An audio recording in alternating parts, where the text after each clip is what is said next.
Okay, thank you very much. I'm going to this approach, it was published in a couple of different journals, which are shown there.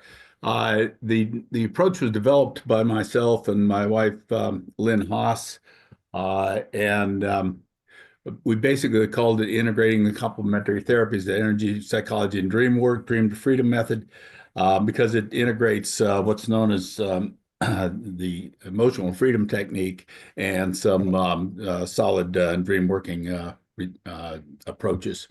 There's a handbook that, and also a clinical EFT handbook that includes these uh, processes if you're interested.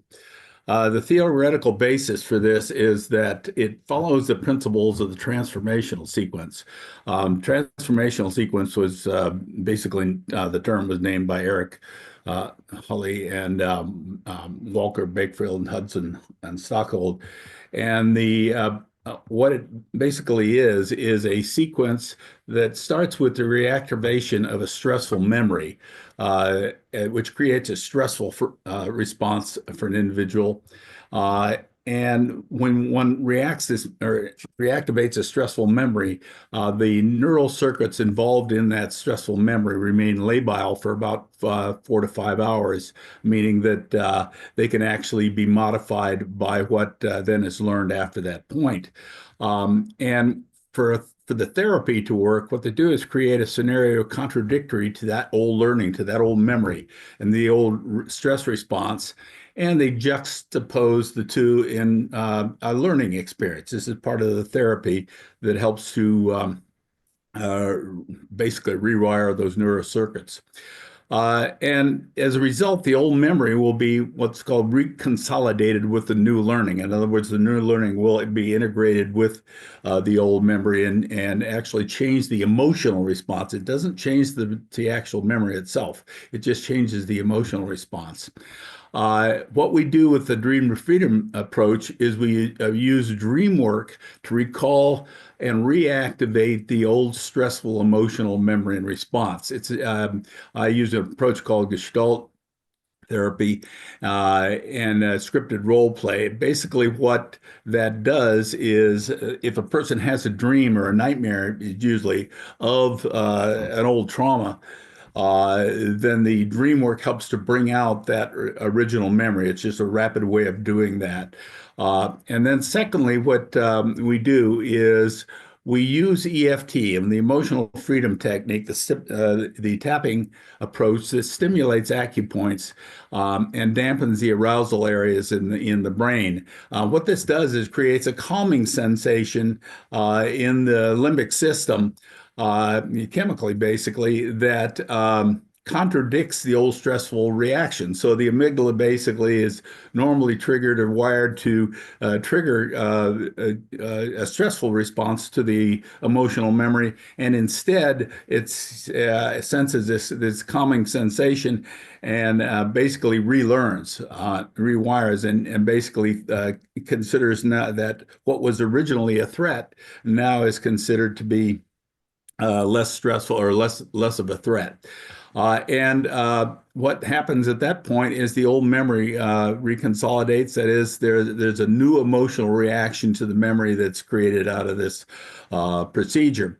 And then what we do with at that point, particularly the person who has PTSD or has the long-standing trauma, the use a closure protocol. We'll go back into the dream and understand whether there was any insights that were gained from that dream, which might contain action that the person can take then from that point on, so that the stressful memory does not reactivate the stressful response.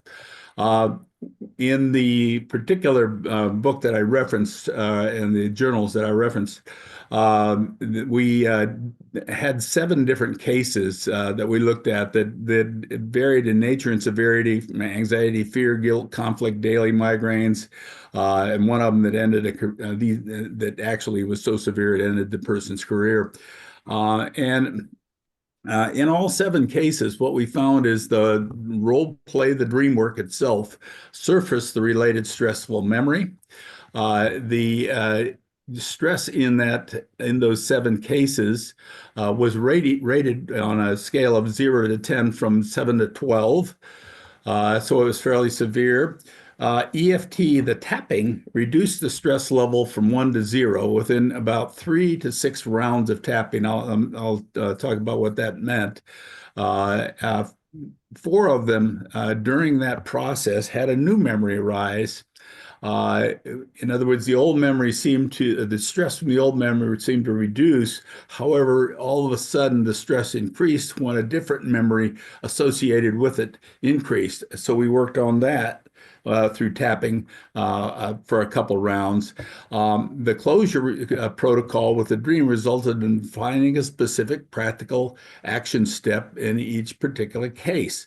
And all dreams introduced an apparent resolution scenario from going back to the dream and looking at whether there was any insight as to how the person can move forward with this stressful reaction that had now been relearned. 2 of them, the dream showed a plot twist. 3, there was some sort of guiding words in the dream. 3 were influencing examples that were produced by the dream itself. And all of these results were achieved in a single 1.5 to 3 hour session. And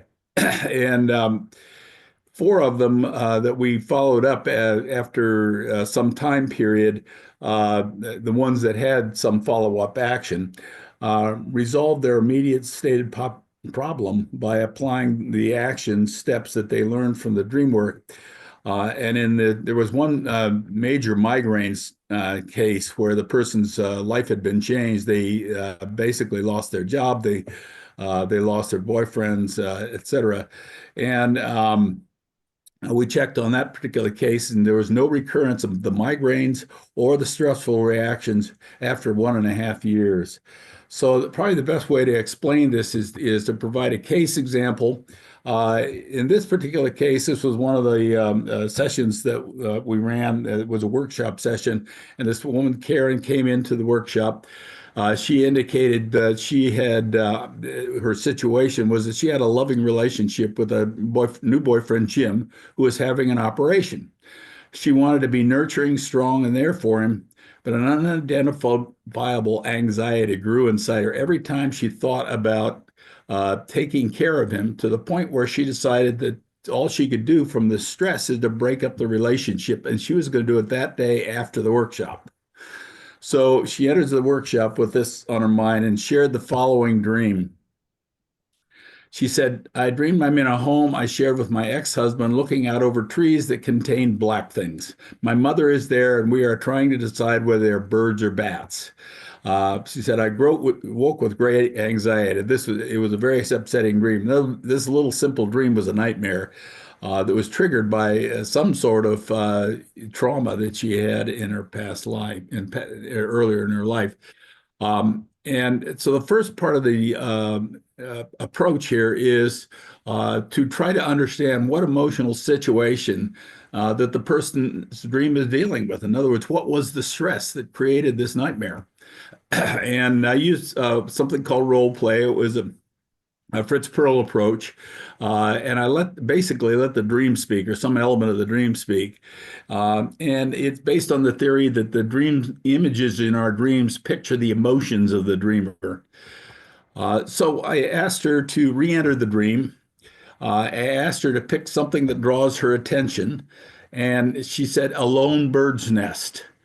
Now this is not something she brought up in the initial dream, but when she re-entered the dream, all of a sudden she recognized this lone bird's nest as predominant, and so it represented some sort of emotion. And so I asked her to become that lone bird's nest. This is part of the role play that Fritz Perls developed. And I asked her to become part of the lone bird's nest and have the bird's nest express its feelings as it answers these 6 questions. First question is, what are you? It said, I am a lone bird's nest. Second question, what is your purpose? The bird's nest said it's to be a soft landing spot. And I said, what do you like about being the bird's nest? She said, I like that I can be soft and warm. What do you dislike? She said, being crapped on. So there was something going on here. And then I said, well, what do you fear about being this bird's nest? She said, I fear being blown out of the tree. And what do you desire? I desire to be there and be strong. So in these statements was some emotional conflict going on. I like that I can be there, be soft and warm and all, but I dislike being crapped on and blown out of the tree. So there was a conflict there that we needed to explore. And so I said, now look at these statements as if you yourself, not a bird's nest or is making them, but you yourself are making them. Do any sound like a situation or something you have felt in your life? And she said, the moment I decided to divorce my ex-husband, I went all out to help um, him. We were building a house, and he arrived 2 hours late, and he began yelling at me for not having done enough. And he had done this many times before, and so at that moment she decided we needed to get a divorce. Okay, so she liked being there to be helpful, but she disliked being crapped on, and the divorce was being blown out of the tree. So here was the emotional memory that was brought up by the Dreamwork, and in theory being labile. In other words, now we could do something with the stress and with that emotional memory. And so what we did is we added this EFT approach, the tapping, in order to learn a new emotional experience. The first thing we did was to check this stress level by asking the person, how's that memory of being crapped on when you're with your husband yelling at you? How would you rate that, of 1 to a 10? And she basically said it's a 12. This memory was so severe, and the PTSD reaction was so severe, she rated it a 12. I said, let's create an affirmation. And the affirmation goes something like this: even though I feel this way, negative feelings, I choose some positive intention. It just sets the stage for the change. And so her statement was, even though I feel taken for granted, I choose to be there and be strong. And what we do is we have the person tap on this acupuncture point while making this statement. These points are, even though they're part of the EFT approach, they're actually puncture points that are used as acupressure points in this case to do the tapping. The effect seems to be the same, whether it's a needling or the constant pressure and tapping. And so we also asked because we're going to do a lot of this tapping, to bring up a short reminder phrase that keeps the memory visualized while tapping. Now, this may sound odd. The idea is to keep the threat and the stressful memory visualized while you're actually tapping, because what you're trying to do is you're trying to change that stressful memory and surround it with a calming influence in order to make that reconsolidation change. So she said, "Feel taken for granted." That was the statement that allowed her to bring that memory to mind each time. And we went through a number of different tapping rounds, and this is what it looks like. Basically, we asked her to visualize the scene, keep that scene in mind of yelling at her husband, being crapped on, and you tap these 8 different points, okay, multiple times, about 10 times each around the body. And then after each round, and usually a round is we'll do these 10 points 3 times. And after about 3 times, we'll ask again, what's the stress level at this point? And she said, and after 2 of these rounds, which is about 6 different tapping rounds, the level decreased to a 2. But then on the 3rd round, she says, she says, it increased. My stress increased. And I said, what happened? What was the new thought? She says, I feel guilty at having left him, having said, I want a divorce. So what we did with that is we created a new affirmation and reminder phrase: even though I feel guilty, I choose to be there and be strong. We continued the rounds on that particular thought, that particular memory. And at that point, the stress went to a zero.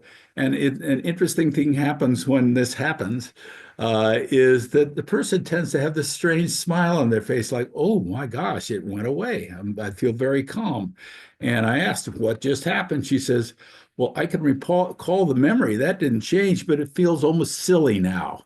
It's a very common thing that occurs when the reconsolidation actually happens, when the memory reconsolidation actually happens, when the calming influence actually changes the stressful response.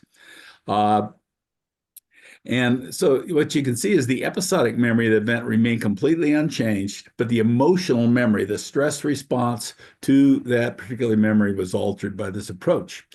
And then what we do is we go back to the dream and say, well, if this memory comes up again, or a similar situation comes up again, what can you do about it?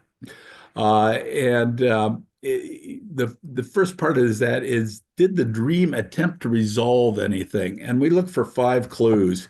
First was guiding actions or words. No, the dream didn't have that. Second one was there a surprise, a twist, an anomaly, a new discovery in the dream? No, it didn't have that. Was there a decision or a reversal, or what's called mastery, where you turn around, face the fear, and attempt to master it? And there was a decision. The whole dream itself there was this pressure to choose whether they are birds or bats in the tree. Okay, so the dream was trying to force this decision for her to decide whether she was going to act like a bird or a bat in this situation.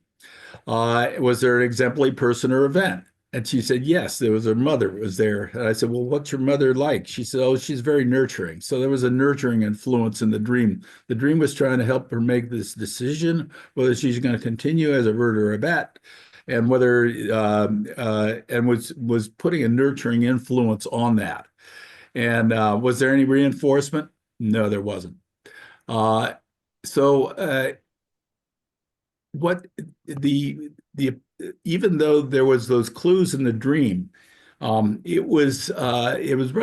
dream was relatively unresolved. So one of the approach I use, this is a Carl Jung approach called active imagination. Basically, I ask the person to re-enter the dream, then finish the dream in a positive way by just letting the images flow. And so I said, uh, re-enter the dream, get in touch with the feeling at the end of the dream. What were you trying to do? And now just imagine that the dream ends. Let the images flow. Don't think of an ending. Just let the images flow. And basically, she says, I fly away with the bats. And I thought, well, bats are kind of creepy. That doesn't sound like the right way to go. But I said, well, how are bats different than birds? And she said, bats, like birds, are free, but unlike birds, are helpful and come home to the cave at night. And I said, well, how does that relate to a solution to your situation? And she basically said, I can be the bat, be there, be helpful, and still be me. So basically, I said, what then can you do the next time you feel this way towards your new boyfriend in order to resolve the situation? And she basically said, I'll tell my boyfriend today that I decided to stay with him. And what was amazing is at that moment, he was there at the conference, but at that moment, he walked into the workshop and basically she walked over and embraced him. And there was hardly a dry eye in the room. So this process in this particular case was relatively quick. And allowed this trauma to be the traumatic memory to be reconsolidated as a more calming response, so that even though the next time that she felt that way or that kind of thing occurred, her response would not be one of "I gotta leave." And to this day, she's still with this fella. Thank you very much. Any questions? Me.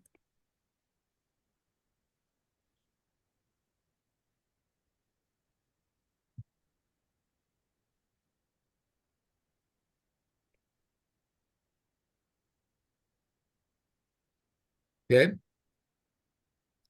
thank you.